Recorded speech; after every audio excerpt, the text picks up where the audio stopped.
What is a crossover food? Crossover foods are beans and lentils. They are the perfect nutritious food for everyone. Rich in protein, high in fiber and very low glycemic index, crossover foods are the perfect food for any diet: high protein, low fat, low carb, vegetarian, vegan and others. Looking for healthy, inexpensive and versatile ways to add more protein into your diet? Why not consider dried beans? Dried beans, also known as legumes and pulses, are not only a great source of protein, but are low in fat, packed with vitamins, minerals and both soluble and insoluble fiber. Ask any vegetarian how they get enough protein in their diet and they probably will say, "I eat a lot of beans." Protein, fiber, vitamins and minerals. Beans are an excellent, non-fat source of protein. Just 1 cup of beans has about 16 grams, about the same as 3 ounces, audio cassette size, piece of chicken, fish or beef. Because they are a plant, they contain fiber, vitamins and minerals like vegetables. Nutritionists refer to them as crossover foods, which means they can be used in a meal as a protein or vegetable item. Take a look at the cuisines of different countries and cultures.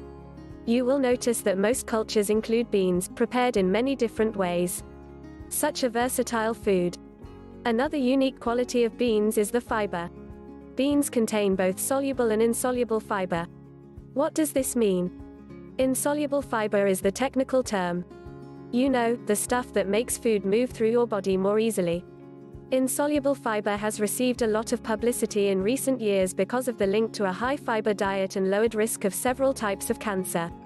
Soluble fiber forms a gooey substance in the digestive process that helps with processing of fats, cholesterol and slows the release of carbohydrates into the bloodstream. The American Diabetic Association loves beans. Beans are rich in antioxidants, folic acid, vitamin B6 and magnesium. Folic acid and B6 are known for their ability to lower homocysteine levels in the blood. Elevated blood levels of homocysteine in the blood are associated with risk for heart attack, stroke and peripheral vascular disease. 20 to 40% of patients with heart disease have elevated homocysteine levels. So, what's the downside of this wonderful food? If you are not used to a high-fiber diet, flatulence. As with the introduction of any high-fiber food, go easy with the amounts the first few days until your body adjusts. Then any uncomfortable feeling will probably pass. How to cook? You can use canned beans, which are nutritionally similar to dried ones.